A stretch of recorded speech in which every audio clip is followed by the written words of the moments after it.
My name is Maggie Harrison, and at 65, I never thought my own daughter would throw coffee in my face and call me old and disgusting.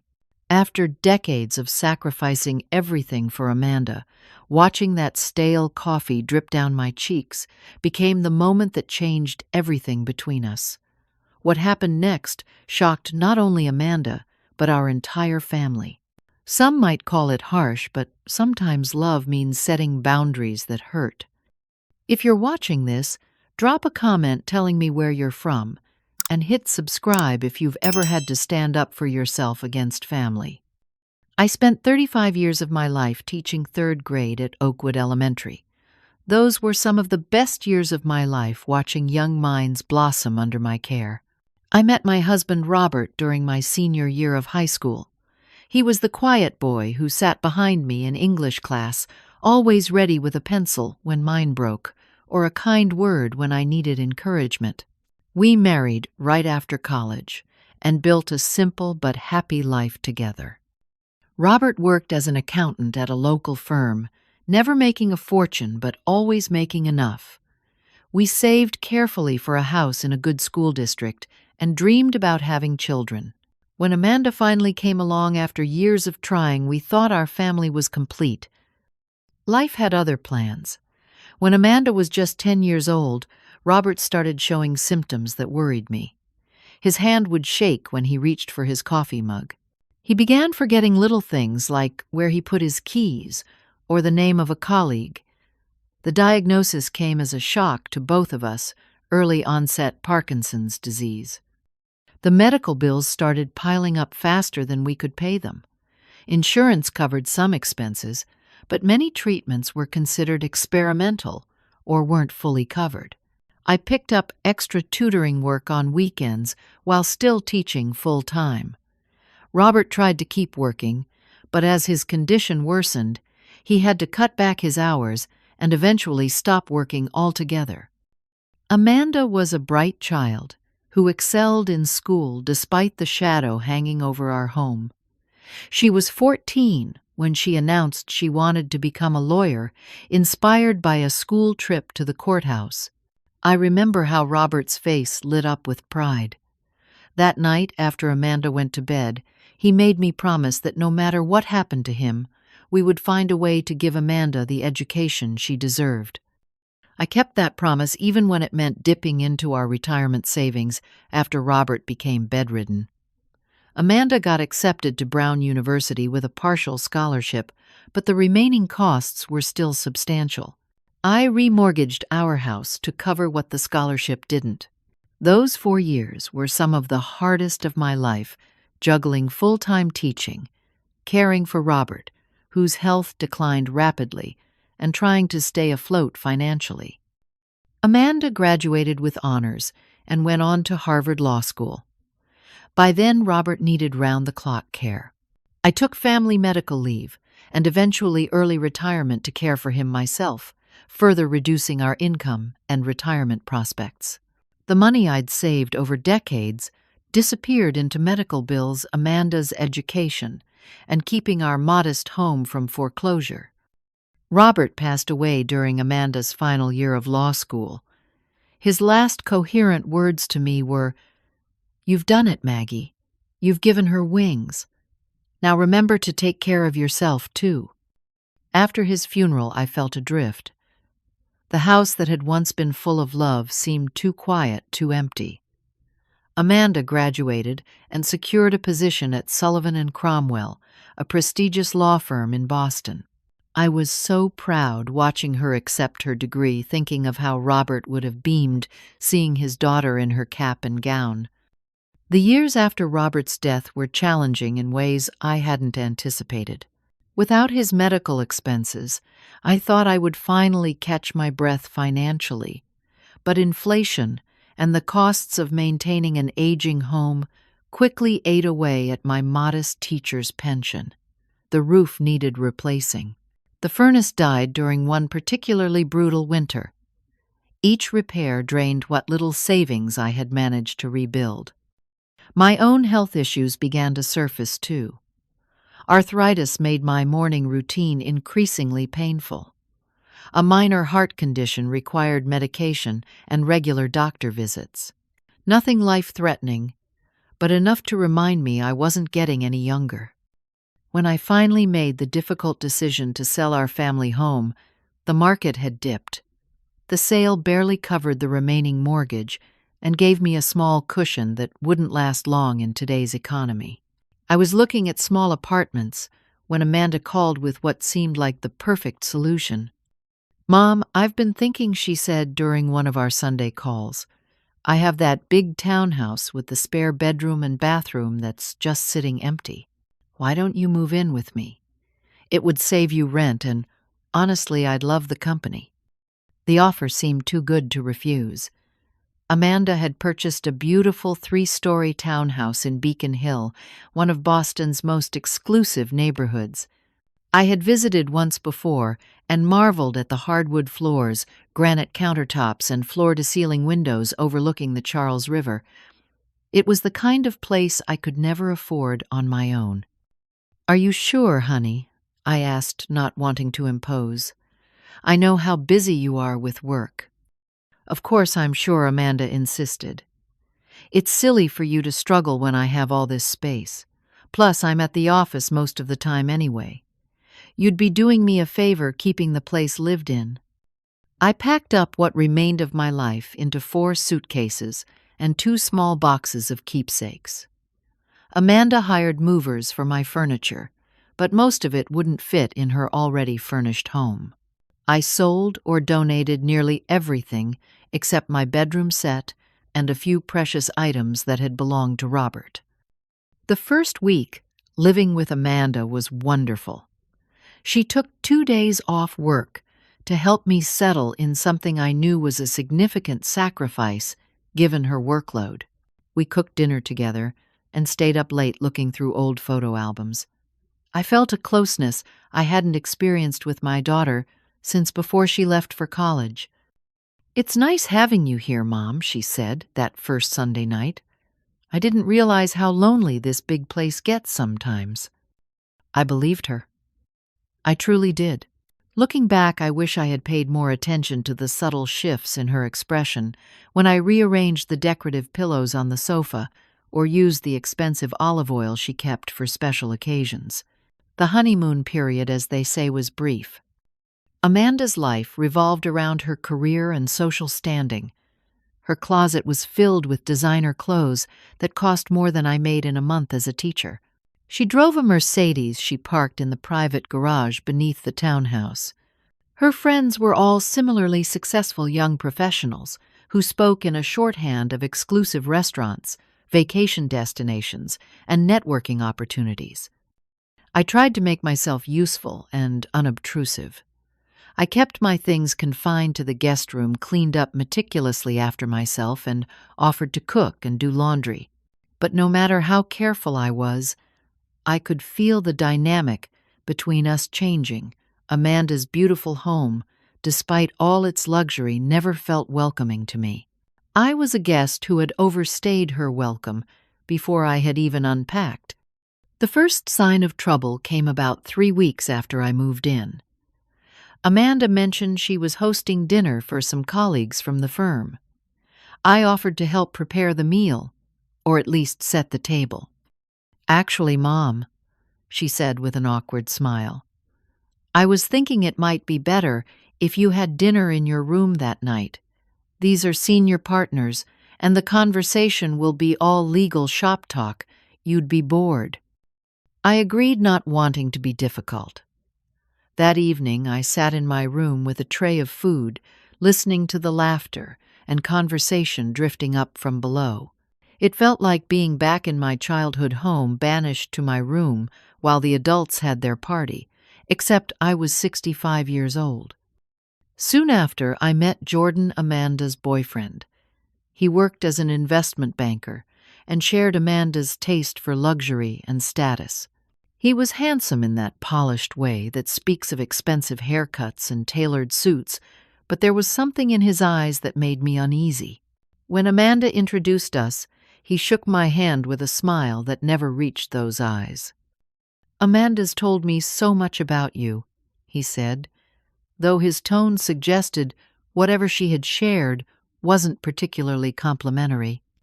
As the weeks passed, small criticisms began to accumulate.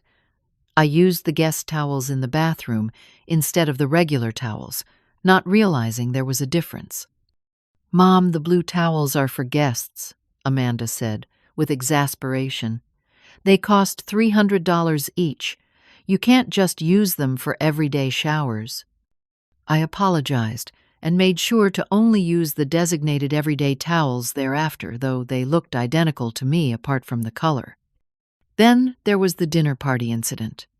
Amanda invited several friends from work and their partners. I helped prepare appetizers and was looking forward to meeting more of Amanda's circle.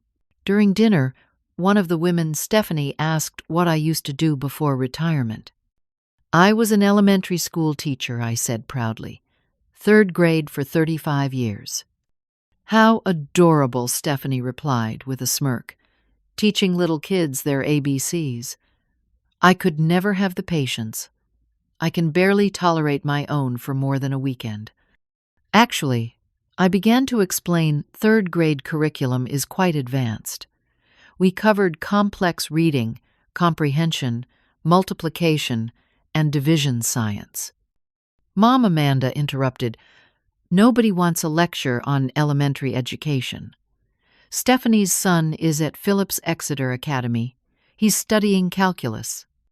The table laughed, and someone made a joke about how they hoped they wouldn't be quizzed on their multiplication tables. I laughed along but felt the sting of dismissal. Later that evening, as the guests were leaving, I overheard Amanda on the phone in the kitchen. "No, it's just a temporary situation," she was saying in a hushed voice. "Until I figure out something more appropriate."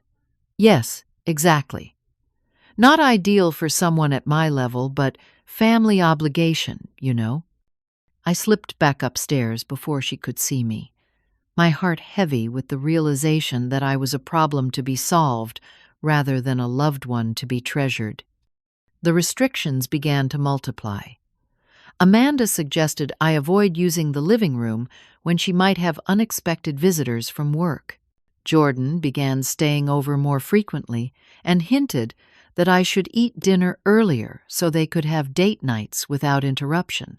My family photos that I had carefully placed on a small section of the bookshelf disappeared, replaced with art books that matched her decor. "The photos didn't really go with the aesthetic," Amanda explained when I asked about them. "I put them in your room where you can enjoy them more privately." Weekends became particularly lonely. Amanda and Jordan would go to brunches, art openings, or weekend getaways with friends.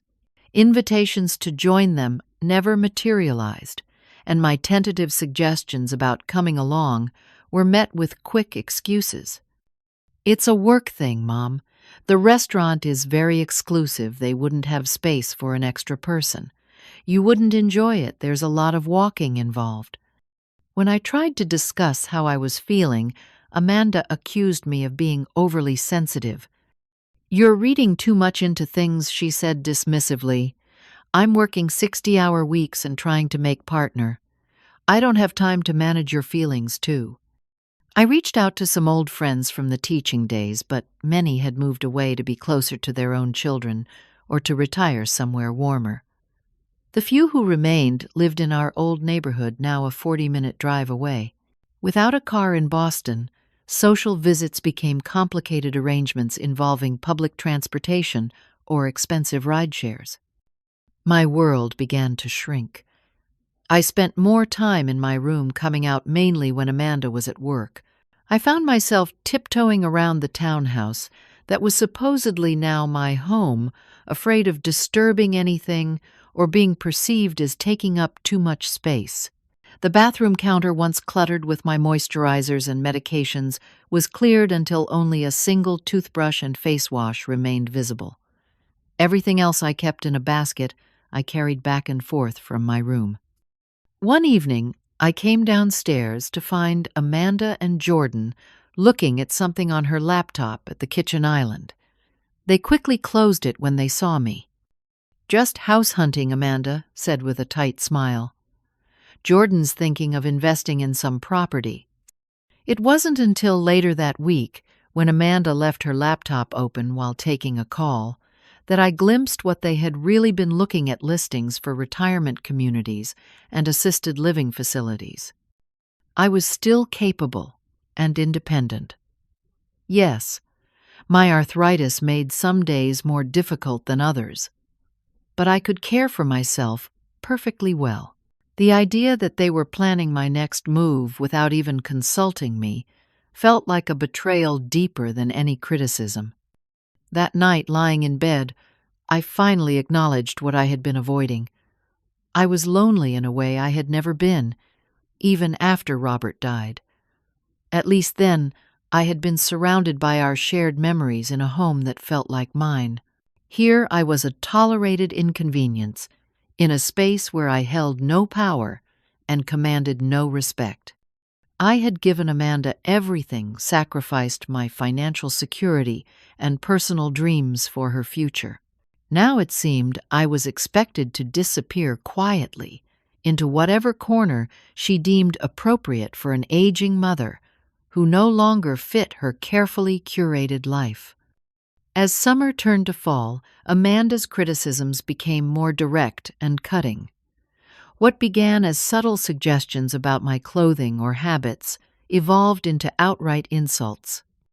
"Mom, that sweater adds about 20 pounds to your figure," she remarked one morning as I prepared to go for a walk. "And those pants went out of style in the 90s. Don't you care how you look anymore?"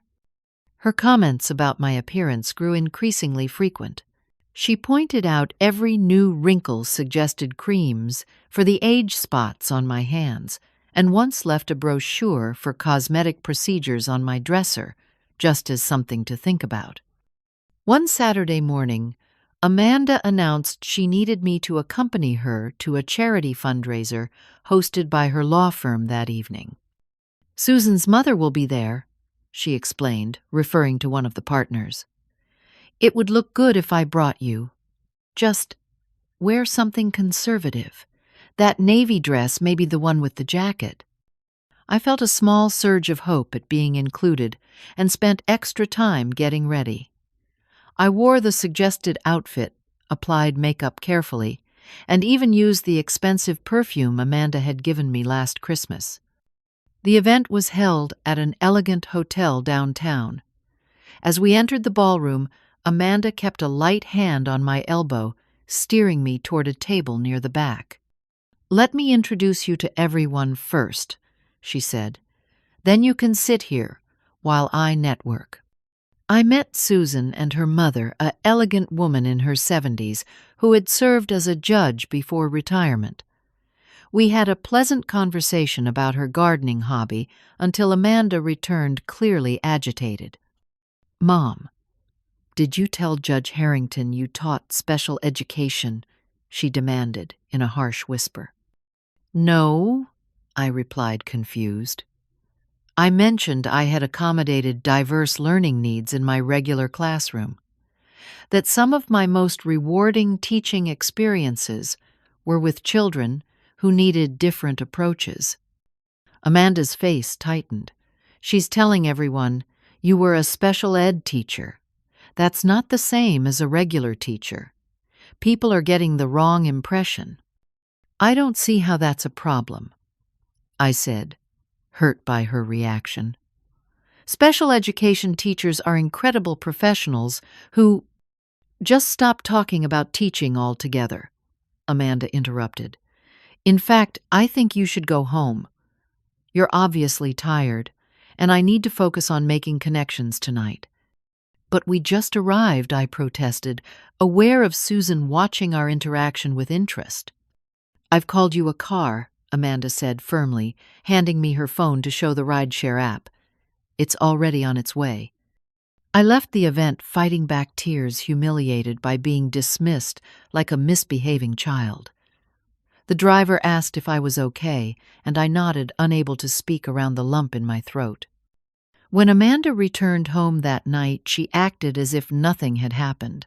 Her ability to compartmentalize was something I had once admired when she was handling the stress of law school while her father was dying. Now it felt like emotional armor that prevented any genuine connection between us. The following week brought another shock. I returned from a doctor's appointment to find the guest room where I had been staying completely emptied of my belongings. "I moved you to the smaller bedroom at the end of the hall," Amanda explained casually. "Jordan's thinking of moving in, and he'll need the larger guest room as a home office." "You moved all my things without asking me," I said, struggling to keep my voice even. "It's not a big deal, Mom. The other room is cozier anyway, and this way you'll have more privacy when Jordan is here." The cozy room was barely large enough for my bed and a small dresser. Many of my remaining possessions now had to be stored in plastic containers under the bed. The window overlooked an air shaft rather than the street, making the room dark even during daytime. But what hurt most was having no say in the decision. That same week I noticed something else missing: my wedding ring. I had taken it off to do dishes and left it in the small dish on my dresser, where I always kept it temporarily. I searched frantically, thinking I had misplaced it, until Amanda came home. "Oh, the ring," she said when I asked if she had seen it. "I borrowed it to show my jeweler. I'm thinking of having it reset into a modern piece for you. The gold is quite good quality, even if the design is dated."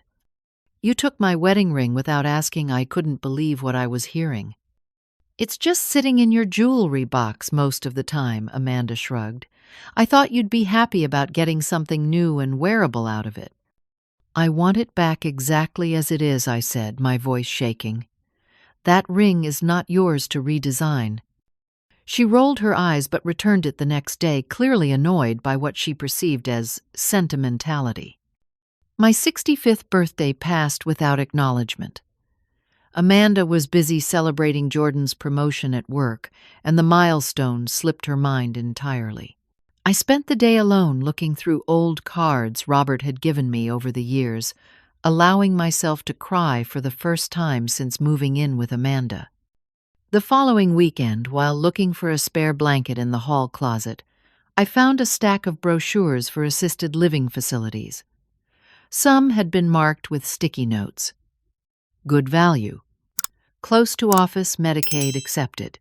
The implications were clear, and my stomach turned at the thought of being placed in a facility against my will. Worried about my health being used as justification, I scheduled a comprehensive checkup with my doctor. Dr. Reynolds had been my physician for over a decade and knew my medical history well. "Physically, you're in good shape for a woman your age," she told me after the examination. "The arthritis is manageable with your current medication, and your heart condition is stable. Cognitively, you're sharp as a tack. There's absolutely no medical reason you couldn't live independently for many years to come." I asked for this assessment in writing, which she provided without question, perhaps sensing my underlying concern. When I mentioned the doctor's positive assessment to Amanda, she dismissed it immediately. "Dr. Reynolds doesn't see you day to day," she said. "She doesn't know how much you struggle with the stairs or how forgetful you've become."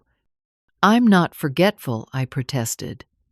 "And I manage the stairs fine." "You forgot to pay your credit card bill last month," Amanda countered. "Because you took the statement from my mail before I saw it," I replied, suddenly connecting the dots on something that had bothered me. "You've been opening my mail." "Just trying to help you stay organized," she said defensively. "Someone needs to keep track of your finances." That night, I waited until Amanda was asleep before searching her home office. It didn't take long to find a folder with my name on it, containing bank statements, my Social Security information, and a power of attorney document waiting for my signature. There was also correspondence with a financial advisor discussing managing Mother's assets during cognitive decline. I photographed everything with my phone before returning it exactly as I found it. The next day I called Walter Simmons, Robert's old friend, and our family lawyer, and arranged to meet him privately. Amanda has been discussing my financial affairs without my knowledge or consent. I told him over coffee at a cafe far from Amanda's neighborhood. I believe she's planning to take control of my finances and place me in assisted living. Walter looked troubled. Has she asked you to sign anything? Not yet, I said. But there's a power of attorney document in her office ready to go. Do not sign anything, Walter advised firmly. And I recommend we review all your financial arrangements immediately. If you're being pressured or manipulated, we need to take steps to protect you. That evening, I overheard Amanda on the phone with Jordan. It's affecting our relationship, he was saying, his voice carrying from the living room. I can't move in with your mother down the hall. It's weird. I know, Amanda replied. I'm working on it. The Parkview Gardens place has an opening next month. It's not the nicest, but it takes Medicare patients, which is important considering her limited resources. What about the house proceeds? Jordan asked. Most of that went to her medical bills and Dad's final expenses, Amanda said smoothly. There's not much left. It was a lie. The house proceeds were in a separate account that Amanda apparently didn't know about. Robert had insisted I keep emergency funds that only I could access, foreseeing that I might be vulnerable after his death. Well, figure it out soon, Jordan continued. I need to give notice on my apartment by the end of the month if I'm moving in here. I retreated to my room, my mind racing. Everything was suddenly clear. I wasn't a guest in my daughter's home. I was an obstacle to be removed, an inconvenience to be managed, a problem to be solved before Jordan moved in. My own daughter saw me as nothing more than an old woman taking up space that could be better utilized by the young and productive. That night I could barely sleep, my thoughts circling around one painful question. When had my daughter stopped seeing me as a person worthy of dignity and respect? When had I become a burden rather than a mother? The morning that changed everything began like any other. I woke early, as I always did, my body still on a teacher's schedule, despite years of retirement. Amanda was usually gone before I came downstairs, but that day she was sitting at the kitchen island, scrolling through her phone while drinking coffee. "You're up early," I said, trying to sound cheerful. "Early meeting," she replied without looking up. "The Bennett acquisition is in trouble." I nodded as if I understood the details of her legal work and went about making my breakfast, a simple bowl of oatmeal with sliced banana. I had plans to meet Eleanor, a former teaching colleague, for lunch at a small cafe near the public garden.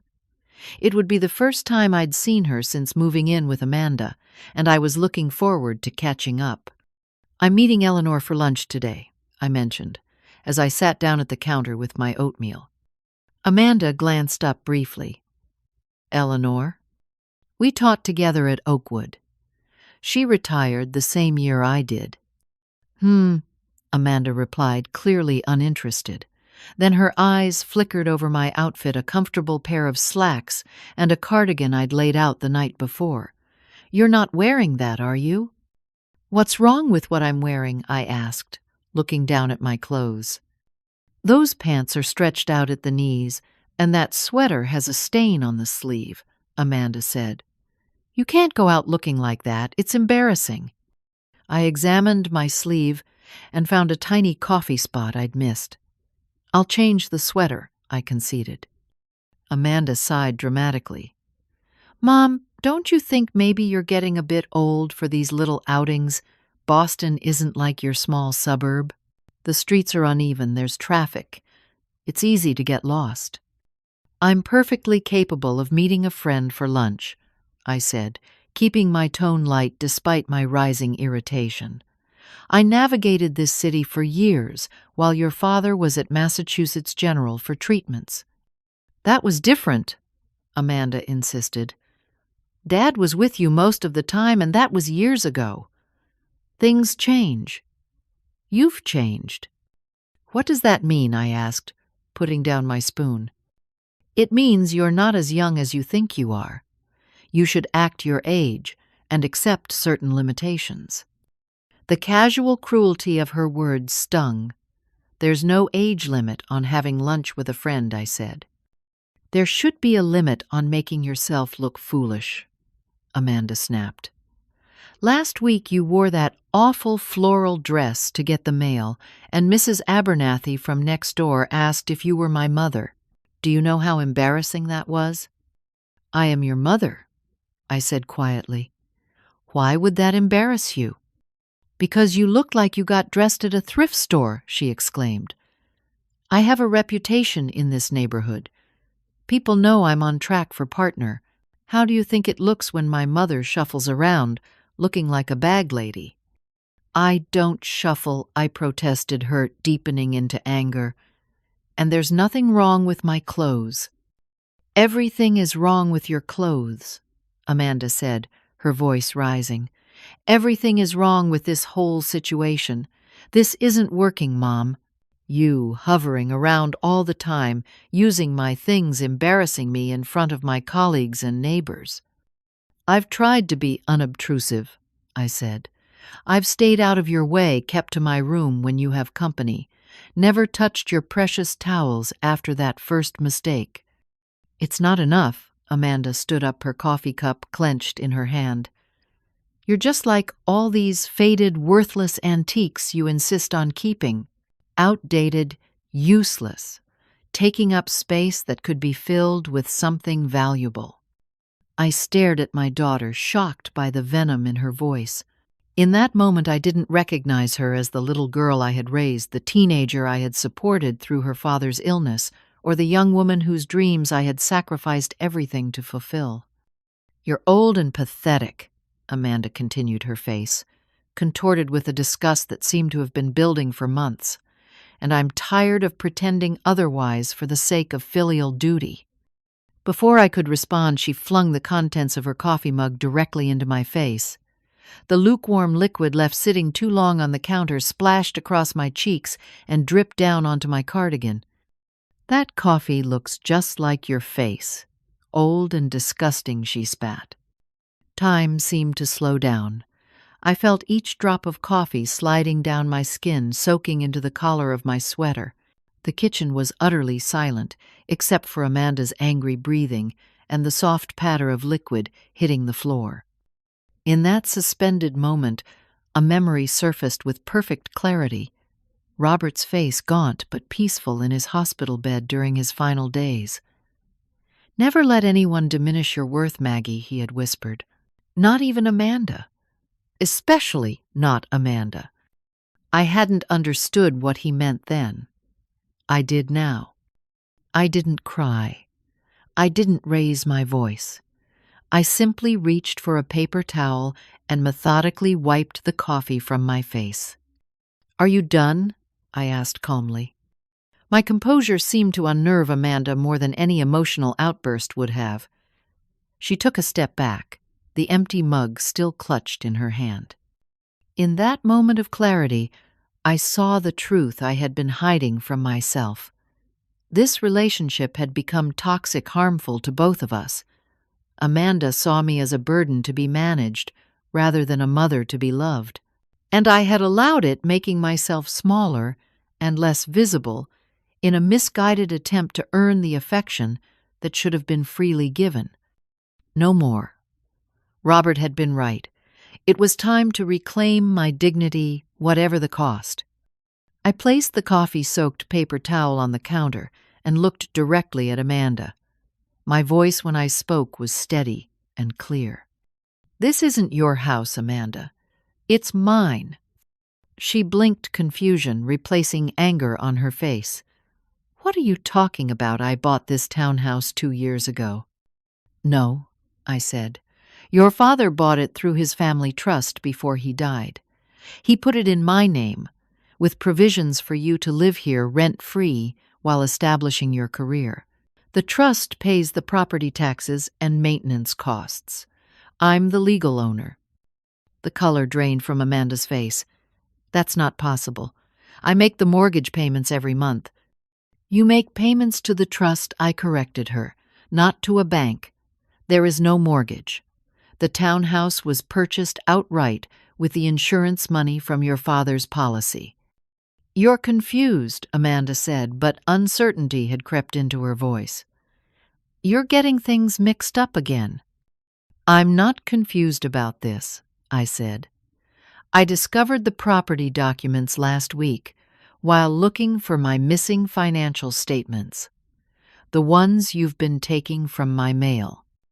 I was helping you stay organized, she protested weakly. No, you were monitoring my finances without my consent. But you missed something important.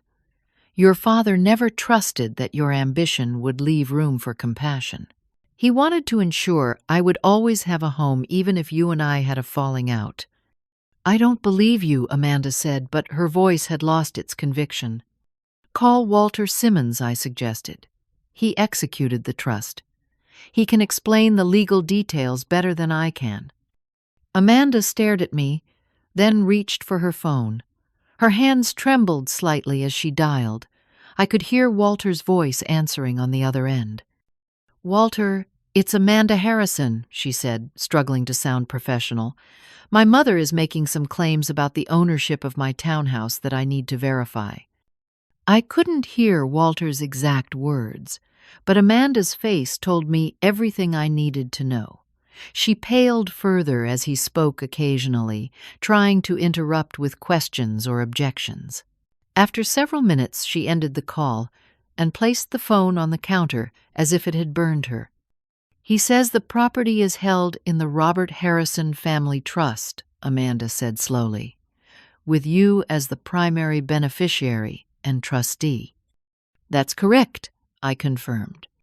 Why didn't you tell me this when I offered to let you move in? You didn't offer to let me move in, I reminded her. You suggested I move in with you. You presented it as if this was your property, and you were doing me a favor. I assumed you knew the truth, and were finally acknowledging your father's wishes. Amanda sat down heavily on a kitchen stool. So all this time I've been treated as an unwelcome guest in a home that legally belongs to me. I finished for her. Yes. We sat in silence for several minutes, the implications sinking in. Then I stood up. I'd like you to move out, I said quietly. I'll give you today to pack your essentials. The rest can be arranged later. You can't be serious, Amanda gasped. Where am I supposed to go? That's for you to figure out, I replied. You have a substantial salary and savings. Jordan has an apartment. I'm sure you have options. This is ridiculous, Amanda protested, her voice rising again.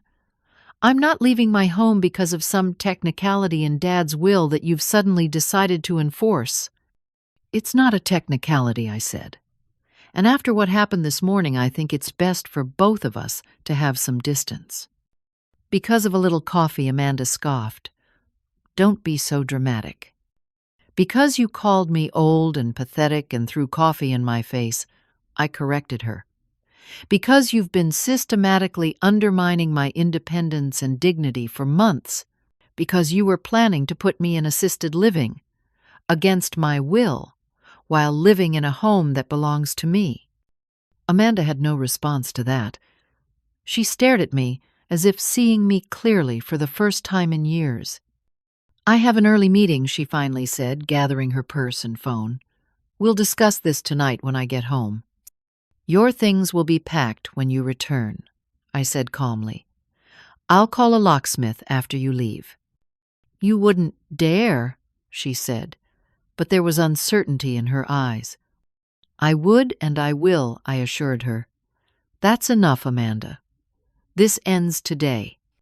After she left, I sat at the kitchen counter for a long time, my hands shaking with delayed reaction. Then I picked up my phone and made 2 calls, one to Walter, asking him to come to the townhouse that afternoon, and another to a locksmith service. The day passed in a blur of purposeful activity. Walter arrived with copies of all the relevant legal documents and helped me review them. The situation was exactly as I had understood it. The townhouse belonged to the trust with me as the primary beneficiary and trustee. Amanda had been making payments that went into the trust's maintenance fund, not toward a mortgage as she believed.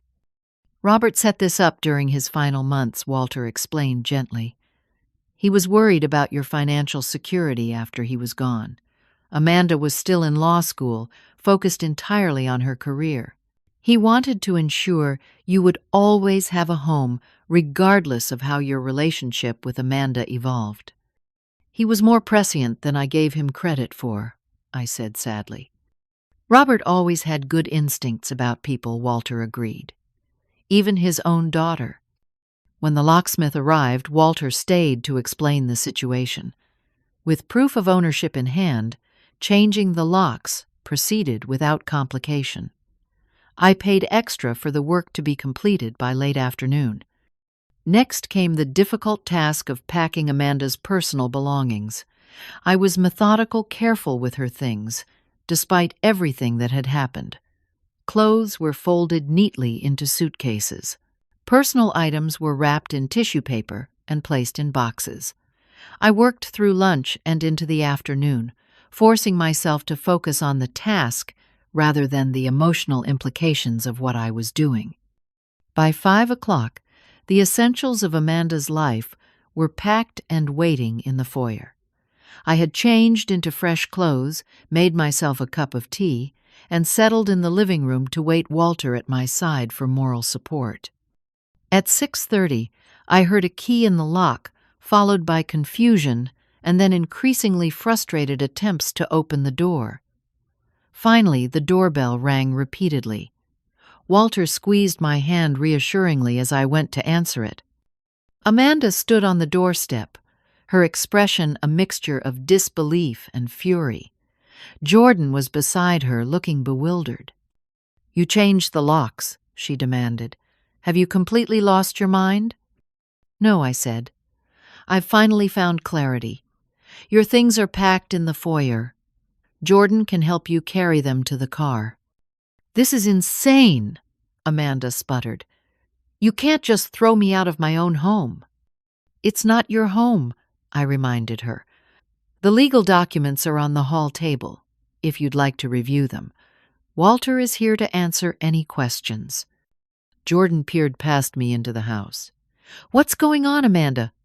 What is she talking about?" "My father apparently played a trick on everyone," Amanda said bitterly. "The townhouse isn't mine after all.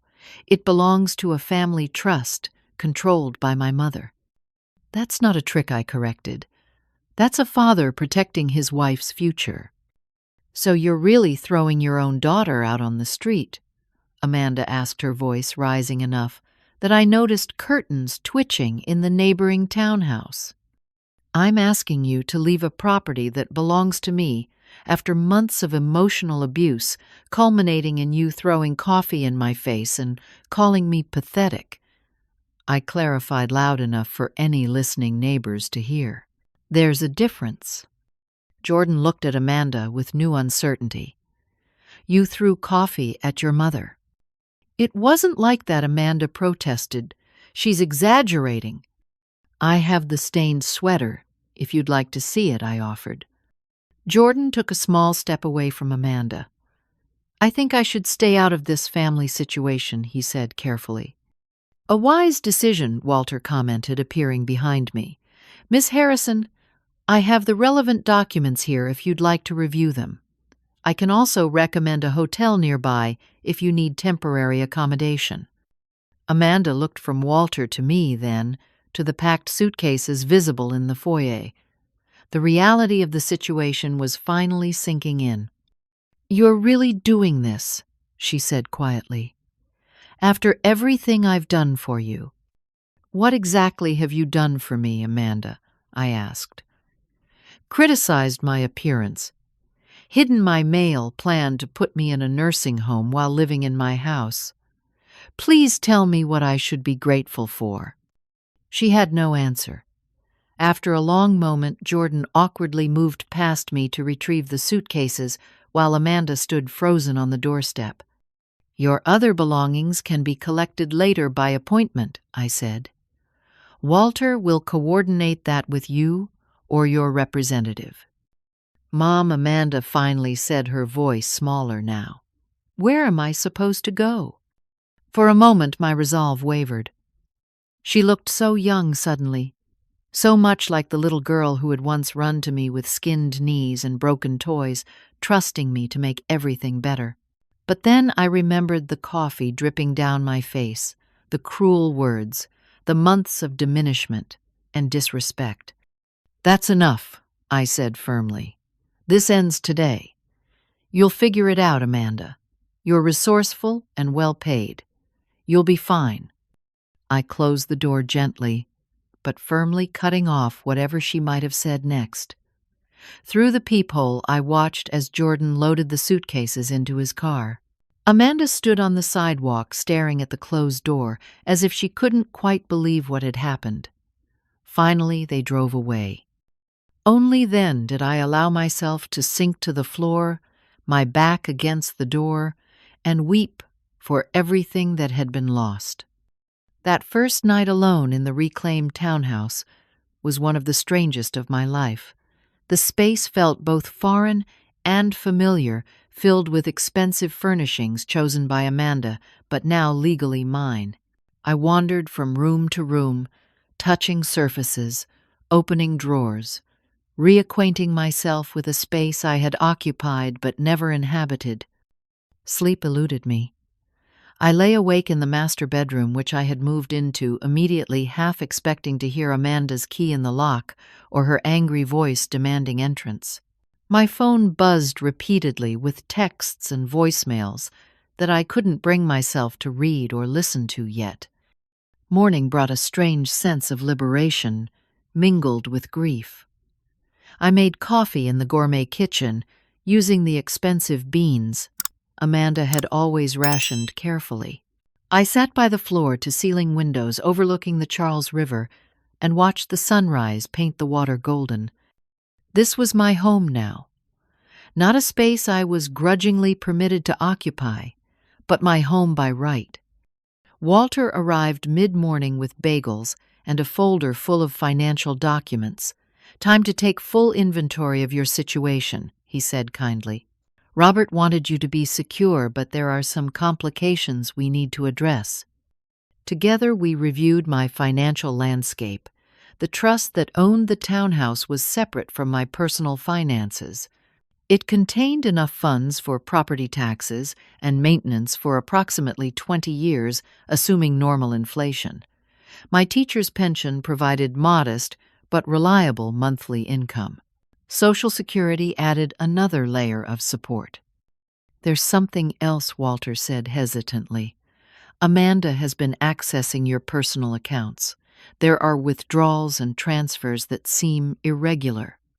"Show me," I said. The evidence was unmistakable. Small amounts at first, then increasingly larger sums transferred from my accounts to hers over the past several months. The pattern suggested she had been using my money for household expenses while pocketing what I thought was my contribution to rent. "This is financial exploitation," Walter said gravely. "We should report it." I stared at the statements, my heart heavy. "Let's hold off on that," I finally said. "I want to give her a chance to make it right first." Walter looked skeptical, but agreed to send Amanda a formal letter outlining the unauthorized transactions and requesting repayment. As expected, Amanda's response came swiftly and angrily. A barrage of texts accused me of manipulating her father from his deathbed, of planning this ambush for years, of humiliating her in front of Jordan and neighbors. Each message grew more desperate and vitriolic than the last. I didn't respond directly. Instead, I asked Walter to handle all communication, a boundary that infuriated Amanda further but protected my fragile emotional state. 3 days after the confrontation, Amanda's tone shifted dramatically. Anger gave way to pleading, with messages begging to talk, claiming misunderstandings, suggesting family counseling. When these went unanswered, she tried a new approach, flying monkeys. My sister Patricia called one evening, her voice tight with disapproval. "Amanda says you've lost your mind and thrown her out on the street. What's going on, Maggie?" I explained the situation calmly, including the coffee incident, the financial exploitation, and the assisted living brochures. "That doesn't sound like Amanda," Patricia said doubtfully. "She's always been such a good girl. Are you sure you're not confused about the money memory problems can start at your age?"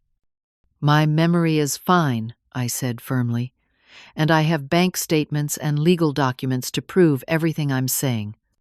"Well, she's absolutely devastated," Patricia continued. "Says you won't even talk to her, that you've hired some shark lawyer to keep her away from her own home." "Walter was Robert's friend for 30 years," I pointed out. "And it was never her home. That's the whole point." The conversation ended unresolved, with Patricia clearly unconvinced. Similar calls followed from cousins, aunts, even old family friends, all carrying versions of the same message: I was being cruel, unreasonable, probably confused. Amanda was the victim of my sudden, irrational behavior.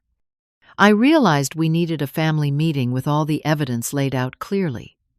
Walter helped arrange it at his office, a neutral setting, where emotions might be kept in check by the professional environment. Patricia, my brother-in-law Thomas' cousin, Janet, and Amanda's godmother Eleanor gathered around Walter's conference table one Saturday morning.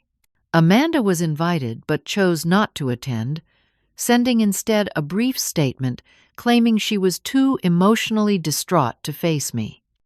Walter methodically presented the evidence property documents showing the true ownership of the townhouse bank statements, revealing the unauthorized transfers, to the power of attorney document Amanda had prepared, without my knowledge, in the property documents, assisted living brochures with Amanda's notes.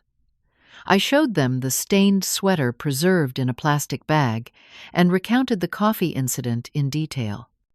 The room was silent when we finished. Janet was the first to speak. "I always felt something was off with how Amanda talked about you," she admitted. "She'd make these little comments even years ago about how you were becoming forgetful or difficult. It never matched what I saw when we visited, but I didn't feel it was my place to say anything." "Why didn't you come to us sooner?" Thomas asked, his expression troubled. "I didn't want to believe it myself," I admitted. And I was embarrassed. What mother wants to admit her child treats her this way? Eleanor reached over and squeezed my hand. "Robert would be proud of you for standing up for yourself, even if it meant standing up to Amanda." By the end of the meeting, the family consensus had shifted. Instead of me being confused or cruel, they now recognized the pattern of manipulation and exploitation. Patricia tearfully apologized for doubting me. Thomas offered practical help with securing my financial accounts. Janet volunteered to help me connect with a senior advocacy group that could provide additional support and resources. In the weeks that followed, I began the process of rebuilding my independent life. I changed banks and set up new accounts with additional security measures. I updated my will with Walter's help, establishing clear provisions that would protect my assets from future exploitation while still providing for Amanda in a structured way she couldn't manipulate. A surprise came when Walter located my Social Security checks that had never been deposited. Amanda had apparently been intercepting them, forging my signature and diverting the funds.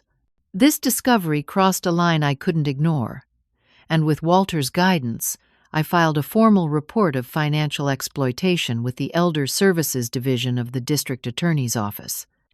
Amanda received a stern warning, but no criminal charges, largely due to my reluctance to see my daughter prosecuted. However, The official record of the complaint provided additional protection against future attempts at financial manipulation. As spring approached, I began to venture beyond the administrative tasks of recovery into the realm of actual living. I joined a watercolor painting class at the community center, something I had always wanted to try but never made time for during my teaching years. My first attempts were laughably bad, but the process brought unexpected joy. I reconnected with former colleagues who welcomed me back warmly with no judgment about my estrangement from Amanda. We formed a monthly book club that became a highlight of my social calendar. Through them, I made new friends, including Sophia, a retired librarian who shared my love of mystery novels and botanical gardens. The townhouse gradually transformed under my influence. I replaced Amanda's minimalist artwork with colorful pieces created by my book club friends and my own improving watercolors. I moved furniture to create conversation areas rather than the showroom aesthetic Amanda had preferred. I planted window boxes with herbs and flowers, bringing life and fragrance into the sterile space. The first holiday season alone loomed as a potential emotional minefield. Thanksgiving had always been a family celebration, with traditions stretching back to Amanda's childhood. This year, there would be no family gathering in my home. Patricia invited me to join her family, but I declined, not ready for the inevitable questions and awkwardness. Instead, I hosted a Friendsgiving for my new circle, each person bringing a dish and a story to share. We ate turkey and stuffing on mismatched plates. I had donated Amanda's formal china and bought colorful stoneware I actually enjoyed and laughed until tears ran down our faces. It wasn't the holiday I had imagined for myself at this stage of life, but it was warm and genuine in a way family gatherings with Amanda hadn't been for years. Christmas brought a handwritten note from Amanda, the first direct communication not filtered through lawyers or family members. It was brief and carefully worded, acknowledging mistakes were made without actually admitting any specific wrongdoing. She suggested meeting after the holidays to discuss a path forward. I put the note in my desk drawer, not ready to respond, but not rejecting the possibility either. The new year brought an unexpected gift confidence. I found myself standing taller, speaking more assertively, making decisions without second-guessing myself. The woman who had wiped coffee from her face without crying had found her strength not just in that moment of crisis, but in each day that followed. By spring, nearly 6 months after the confrontation, Amanda's attempts to regain control had faded from desperate to occasional to rare. Her final strategy, a legal challenge to the trust's validity, was quickly dismissed by the court, leaving her with substantial legal bills and no change in circumstances. Walter called one evening with news. "Amanda's requested a meeting," he said. "Just you and her at a public place of your choosing. No lawyers, no family mediators. She says she wants to talk." I considered the request carefully. "Tell her I'll meet her at the cafe near the public garden," I finally said. "The one I was going to with Eleanor the day everything fell apart. 1 o'clock next Tuesday." "Are you sure you're ready for this?" Walter asked. "I'm not sure," I admitted, "but I think it's time to find out." 6 months after I asked Amanda to leave, I sat at a small table by the window in Gardner's Cafe, waiting for my daughter to arrive.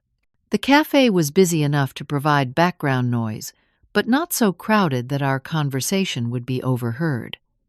I had chosen the location carefully, a place that held no emotional associations for either of us. I watched Amanda approach through the window. She looked thinner than I remembered her usual confident stride, more measured. She wore a simple black dress rather than her customary power suit. her hair pulled back in a low ponytail instead of the severe bun she had favored at the law firm. She hesitated at the door, scanning the room until our eyes met. I nodded slightly, and she made her way to my table. "Thank you for agreeing to see me," she said, sitting down across from me. Her voice held none of the imperious tone I had grown accustomed to in her townhouse. "You're welcome," I replied simply. A waitress took our orders: herbal tea for me, black coffee for Amanda. We sat in awkward silence until the drinks arrived. "I like what you've done with the townhouse," Amanda said finally. "The window boxes are a nice touch." I raised an eyebrow. "Have you been watching the house?"